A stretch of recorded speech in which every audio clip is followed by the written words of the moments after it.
So, I mentioned before my discussions that I want to talk about why a book is profound and why it isn't. I feel like the YA genre really needs to work on having those profound kind of books because think about it. In university and high school, they never pull YA books, not contemporary, meaning in today's age, not the contemporary genre, but they never pull today's books for us to study, for us to look at. And I remember hating that when I was in school because we look at things from the 18th century, 17th century, and even, modern, postmodern in the 60s and such. But those books, those are big books because they did something in that time. And that's either change writing, or they changed the way we view the world, or they questioned things, or they talked about some truths in the world. To me, I don't really like those styles of writing because they're boring. Mainly because the writing style is so different from then. I mean, we can look at it, we can look at themes and all those things. They stand the test of time for a reason, or sometimes because academia thinks they should. However, I want to see more of that in YA today. I know they exist. I know that there are plenty of them if we look hard enough. However, the most popular books, the things on the New York Times list, they're kind of shallow when it comes to these things. And I want to talk about why, or where it went wrong, or if it even had the potential to be super profound, or if it was just something that was supposed to be a shallow read, and why the publishing companies push this kind of stuff that isn't there yet versus pushing the authors. I mean, what's the whole point of getting published with the company and having developmental editors and copyright editors if they're not there to push a book to be in its most profound state? So I want to talk about Shatter Me because I feel like for a one-star book, this was one of my biggest disappointments because it had so much potential to be profound.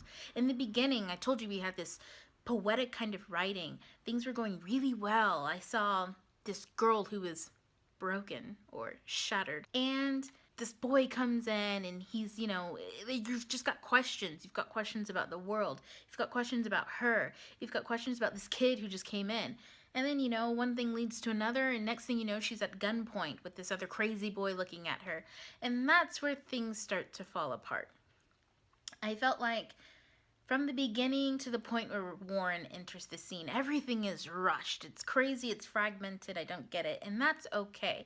But now we're entering the real world. She is re-entering the world, and it's different. It's not the same, and she's with different people, and these fragments need to start coming together. And I really wish that I would have seen that more. Eventually they do, of course. In the end, she's not so fragmented or shattered. And that's okay, but it's everything from page 1 all the way to the last page of the book that matters in making something profound and something big. And that middle section of the book was just horrendous, and the end was like something out of X-Men. I don't know. But I was really upset because with her character, I expected at any moment that she either would break completely. I mean, I get she's shattered, so she's already technically broken. But I expected her either to flip off or to flip on. Right now, she was just kind of like in limbo, and she stayed in limbo. There's a point in the book where Warren's like torturing her with this little toddler, and I thought that's such a screwed up situation. I felt like it could have been a little over the top at some points, but I was like, I can go with it because I see what she's doing. And then, the girl, she has this moment of anger and she busts through concrete, and I was like, holy shit! But right after that, we go right back to where she was before. It's like, no, this girl just busted through concrete. She realizes that not only is her touch fatal, but she can move mountains. Okay, maybe not mountains, but you get what I'm saying. Yet, she had no contemplation on that. She went right back to the same person that she was before she was tortured with the toddler and pushed over concrete. And to me, that was insane. That was a moment in time that literally gives you the split road. Either you break or you keep pushing on to survive. And she just didn't move forward. Yet the book did, and I was just like, no, we have to go back because we left Juliet somewhere on the curb there. Girlfriend need a ride. And then we move forward, and it's her and Adam, and they fall in insta-love. Like, okay, I know some people are like, that's not insta-love. They knew each other way back when. Nah, that shit was insta-love because this chick is like about to have her mental breakdown or her like, coming of crazy. I don't know. And dude just walks in, and he's like, I'm gonna protect you. Kinda. I'm gonna try, but I can't say all this because there are cameras everywhere. And then she's like, Shahrasine, he's touching Can I mention this for a moment? This killed me. Every time she was touched, the girl either like fainted, she like went delirious, or like her skin was gonna fall off. I was just like, you've been touched, okay? Let's move forward. I know touching feels really intense for you, but I need you to calm that down a little bit. You've been touched like 55 times by now. But back to it. Her and Adam, that was straight up insta love. They knew each other previous years, like what, 3 years or 6 years or however long it was before she got taken away. But they knew each other for that time frame, like of 6 years, but they never had a single conversation with each other. They never sat next to each other. They never interacted in other ways.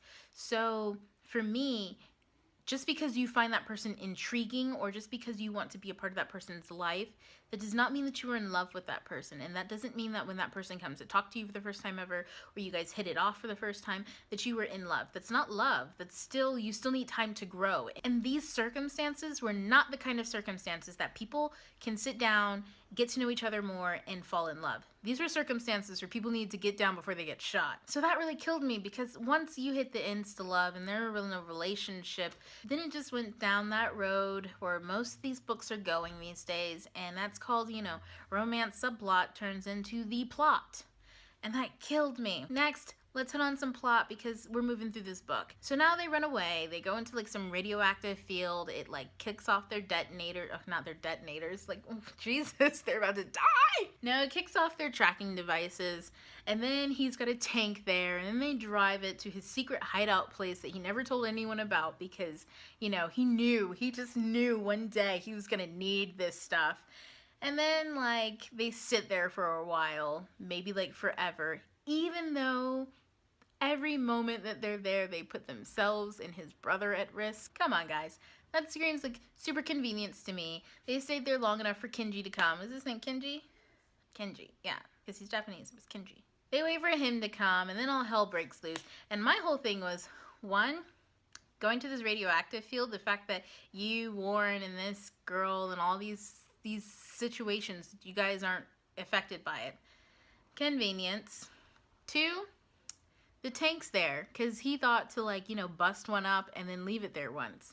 Convenience. 3, okay, can we talk about the fact that he can touch her? Convenience. 4, they waited at the house long enough, and he had his brother go to school so that Kenji could come and the people could come after that and essentially bust up the place so that they would have a reason to run. She would have a reason to bump into Warren again, and Adam would have a reason to get stabbed so that they could go to this other place underground to Xavier's Academy for the special. And nobody thinks that all of that is a convenience. I'm sorry.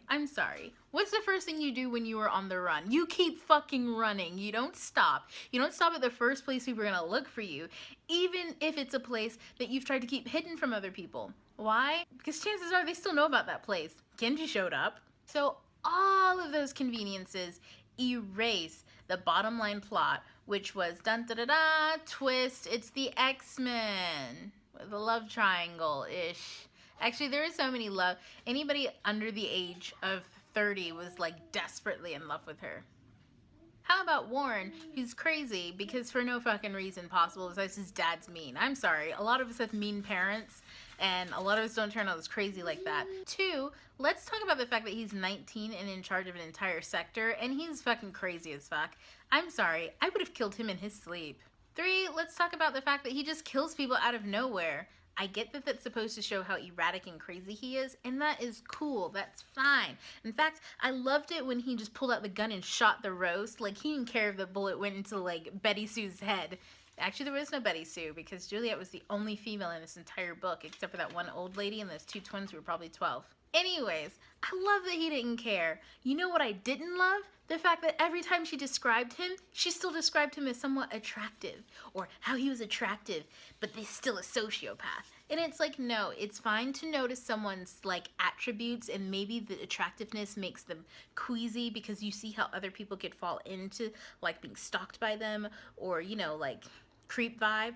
However, it's not okay to continue doing that when you have a relationship with a sociopath, because A, it's called, he's your kidnapper. You're not gonna find him attractive. You're just gonna find him crazy. Once he showed you the crazy, you needed to be like, ah! every time you saw him, or on edge, because that's what happens. You never see someone as attractive when they showed you their ugliest side, because all of that, all this right here turns into, ooh, you need to fix that. Let's talk about Adam. He was Prince Charming. That was it. I don't even know if there's anything special to say about him.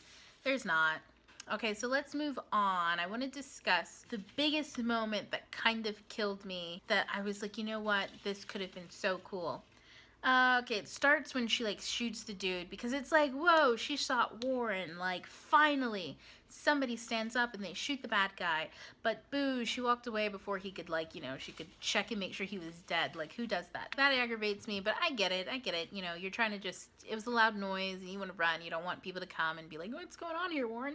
So let's backtrack 2 seconds before that, when she's making out with Warren and she's all like, ooh, it's getting my girl juices going. No, no, Juliet. I know your name is the same name as the Romeo and Juliet girl who was stupid enough to kill herself after meeting a guy for like 3 days. But no, Juliet, that's not what happens. You do not get your girl juices going when you're kissing on a sociopath. I'm gonna need you to remember that next time. But if we go back to when she shot Warren, then she goes and then she's like looking for Adam, and it takes her a while, I guess, whatever. But she like climbs her way through the metal. That bothered me. Why did it bother me the most? Because this is the only other time that we've seen her use any type of ability when she knew she already had that ability. She had no qualms. She had no interest in using it before. She didn't care about using it. But now, Adam's all shut up. Yes, okay, I understand the idea of someone who's under duress and super stress, and that's when their best comes out, because either it's fight or flight. But no, we've already seen that during flight or flight modes, Juliet just lies still. So I had an issue with that. And then moving forward, we get to the whole X-Men base. You know what? That could have been totally fucking cool. It could have been awesome. It could have been interesting. I love the ideas of other people having powers and them getting together into one place. However, my biggest issue with that was the way that it was presented. Like, come on. All this one dude needed, whatever his name was, I can't remember, like Cloud 9, Cloud 55, I don't know if his name was even Cloud. Anyways, all he needed was a wheelchair and a bald head, and he would have been Xavier. And then you have these other people, and the thing that kills me still was that, like, you know, you see 2 older guys, and they're not really interested in her, but they sure are kind of nice to her, except for Mr. Fantastic Four, who's, like, kind of a dick. But Kenji, he's all like, Juliet. And Adam, he's all like, you know, when this thing's over, we're totally gonna bang. And the thing that kills me the most is it could have been so good. That whole ending right there could have been amazing to see all these people coming together. But I felt like in that moment, everything that happened to her, if she would have been fighting back, if she would have been slowly coming to terms with herself and really exploring and standing on her own 2 feet instead of being carried by Adam through the entire book, then that moment when she realizes that she's ready would have been so profound. It would have been so badass. It would have been about identity. It would have been about coming to terms with your identity. How many of us have identity issues where we don't know who we are, or we're not exactly happy in our own skin, or in our own skin around other people? Or it could have been an awesome survival story. I mean, what are the odds of her surviving all of that stuff? Her standing up and being brave.